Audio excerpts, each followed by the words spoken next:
오늘은 역대상 27장입니다. 구약 성경 역대상 27장 650페이지를 찾아주시기 바랍니다. 구약 성경 650페이지 역대상 27장입니다.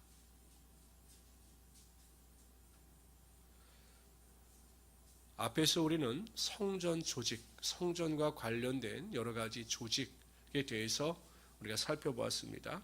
27장은 군사 조직, 행정 조직, 또 다윗의 재정을 맡는 그 여러 가지 조직에 대해서 기록하고 있습니다. 우리 먼저 1절부터 15절까지 읽을 텐데 여기는 이제 군사 조직에 관한 이야기입니다. 이스라엘 자손의 모든 가문의 우두머리와 천부장과 백부장과 왕을 섬기는 관원들이 그들의 숫자대로 반이 나누이니 각 반열이 24,000명씩이라 1년 동안 달마다 들어가며 나왔으니 첫째 달 반의 반장은 삽디의 아들 야소부암이요 그의 반에 24,000명이라 그는 베라스의 자손으로 첫째 날 반의 모든 지휘관의 우두머리가 되고 둘째 날 반의 반장은 야와 사람 도데요 또 미글롯이 그의 반의 주장이 되었으니 그의 반에 24,000명이요 셋째 달 군대의 셋째 지휘관은 대제사장 여호야다의 아들 분하야요 그의 반에 24,000명이라 이 분하야는 30명 중에 용사요 30명 위에 있으며 그의 반 중에 그의 아들 암미사밧이 있으며 넷째 달 넷째 지휘관은 요압의 아우 아사엘이요 그 다음은 그의 아들 스바단이 그의 반에 24,000명이요 다섯째 달 다섯째 지휘관은 이스라엘 사람 사무신이 그의 반에 24,000명이요 여섯째 달 여섯째 지휘관은 드고아 사람 이게스의 아들 이라이니 그의 반에 24,000명이요 일곱째 달 일곱 지휘관은 에브라임 자손에 속한 발론 자손 헬레스이니 그의 반에 24,000명이요 여덟째 달 여덟째 지휘관은 세라 족속 고사 사람 십부게니 그의 반에 24,000명이요 아홉째 달 아홉째 지휘관은 베냐민 자손 아나도 사람 아비에스라니 그의 반에 24,000명이요 열째 달 열째 지휘관은 세라 족속 르도바 사람 마하레이니 그의 반에 24,000명이요 열한째 지휘관은 에브라임 자손에 속한 비라도 사람 분하야이니 그의 반에 24,000명이요 열두째 달 열두째 지휘관은 온니엘 자손에 속한 누도바 사람 헬덴이 그 반에 24,000명이었더라. 군사 조직을 12개로 나누어서 조직을 하였습니다. 24,000명씩 12개를 조직했습니다. 그리고 어떻게 운영을 했느냐면 24,000명씩 한 개의 조직이 한 달, 1년에 한 달씩을 맡아서 자신들의 책임을 완수했습니다. 그러니까 한 달만 봉사를 하고 11달은 자신들의 본업에 충실해 자신의 개인적인 생활을 할 수가 있었던 것입니다. 어찌 보면 다윗이 점령한 땅의 크기에 비해서 24,000명이 지킨다라고 하는 것은 어찌 숫자가 좀 적어 보입니다. 그러나 다윗은 절대적으로 자신의 군사력을 의지하기보다는 하나님께서 자신을 지키고 보호하시며 반드시 적은 숫자지만 함께하여 주심으로 승리케 하심을 믿고 그렇게 군사 조직을 만들었던 것입니다. 하나님께서 우리를 위하시면 우리를 대적할 자가 없고 하나님께서 우리를 위하시면 우리가 어떠한 상황 가운데서도 반드시 승리케 되는 것입니다. 신명기의 말씀처럼 우리 대적이 우리를 대적하려고 하면 하나님께서 그들을 우리 앞에서 패하게 하시는 것입니다. 그래서 우리가 의지할 것은 우리의 능력도 우리의 지혜도 아닙니다. 철저히 하나님을 의지해서 하나님의 도우심을 구하며 살아가게 될 때 하나님께서 모든 것을 완전하고 완벽하게 반드시 이루어 가실 것입니다. 한편 12명의 리더 중에서 유다 지파가 제일 많았습니다. 7명이 유다 지파 출신입니다. 어찌 보면 야곱의 12명의 자신의 아들들을 축복할 때 그 축복대로 그 능력이 그대로 나타나고 있는 것이죠.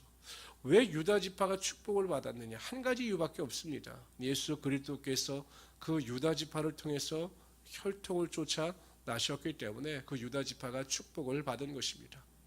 무엇입니까? 우리가 하나님 그리스도 안에 속해 있을 때 우리의 인생이 가장 복되게 된다는 사실입니다. 세상에 속해 있어도 아무리 많은 것을 소유해봤자 그 부요함이 없지만 예수 그리스도 안에 거할 때 하나님이 주신 축복과 복이 우리의 삶에 반드시 흘러 넘치게 되는 것입니다. 그래서 우리 성도님들은 오직 그리스도 예수 안에서 참된 만족과 기쁨을 누리며 살아갈 수 있는 귀한 성도들이 되시기를 주님의 이름으로 축원합니다. 우리 16절부터 24절까지 읽을 텐데요. 여기는 이제 각 지파를 지휘 감독하는 행정관, 행정 조직에 관한 것입니다. 이스라엘 지파를 관할하는 자는 이러하니라. 루벤 사람의 지도자는 시그리의 아들 엘리에셀이요, 시브온 사람의 지도자는 나아가의 아들 스바자요, 레이 사람의 지도는 구무엘의 아들 하사바요, 아론 자손의 지도는 사독이요. 레위 지파만 또 유독 이렇게 두 개의 지파로 나뉘고 지도자가 생겼습니다. 유다의 지도자는 다윗의 형 엘리우시요, 이사갈의 지도자는 미갈의 아들 오므리요, 스불론의 지도자는 오바댜의 아들 이스마야요, 납달리의 지도자는 아스리엘의 아들 여레모시요, 에브라임의 자손의 지도자는 아사시아의 아들 호세아요, 므낫세 반지파의 지도자는 부다의 아들 요엘이요, 길라스에 있는 므낫세의 반지파의 지도자는 스가랴의 아들 잇도요, 베냐민의 지도자는 아브넬의 아들 야하시엘이요, 다는 여로함의 아들 아사렐이니 이들은 이스라엘 지파의 지휘관이었더라. 이스라엘 사람의 20세 이하의 수요는 다윗이 조사하지 아니하였으니 이는 여호와께서 전에 말씀하시기를 이스라엘 사람을 하늘의 별과 같이 많게 하라 하셨습니다.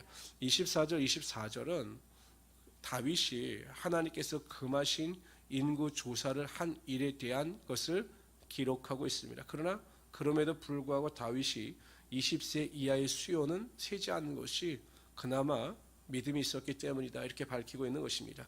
24절 다 같이 읽읍시다. 시작. 수리아의 아들 요압이 조사하기를 시작하고 끝내지도 못해서 그 일로 말미암아 진노가 이스라엘에게 임한지라. 그 수요를 다윗 왕의 역대지록에 기록하지 아니하였더라. 행정 조직의 특징을 보게 되면 중앙 집권적 행정 조직이 아니다라는 것입니다. 그러니까 다윗이 자신의 왕권과 권력을 강화하기 위한 조직이 아니라 12개의 지파에게 자율권을 보장하고 그들이 지혜롭게 지파를 이끌어갈 수 있도록 허락하여 주었다라는 것입니다. 그러니까 다윗이 왕이 돼서 욕심을 내었더라면 자신이 권력을 가지고 휘두를 수 있는 조직을 만들었지만 다윗은 하나님께서 기뻐하시고 하나님께서 원하시는 것이 무엇인가를 묻고 그 안에서 최대한 지파의 자율권을 보장하여 주었다라는 것입니다.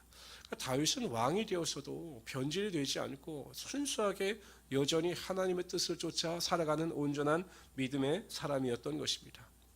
에베소 교회, 이 요한계시록에 나오는 에베소 교회, 7교회 교회 중에 에베소 교회에 대한 책망이 무엇이냐? 너희가 처음 사랑을 잊어버렸다라는 것입니다. 우리는 항상 순수한 마음을 가지고 우리가 구원을 받았을 때 그 하나님을 사랑했던 뜨거운 마음을 가지고 변질되지 말고 항상 성장과 성숙을 이루어 가야 한다는 것입니다. 성도는 변질되는 자들이 아니라 성장하고 성숙하여 하나님의 뜻을 이루어가는 자가 되어야 한다는 것입니다. 우리 성도님들은 항상 그 초심을 잊어버리지 마시고 그 사랑을 기억하시면서 매일 하나님을 동행하며 살아갈 수 있는 우리 성도들이 되시기를 주님의 이름으로 축원합니다.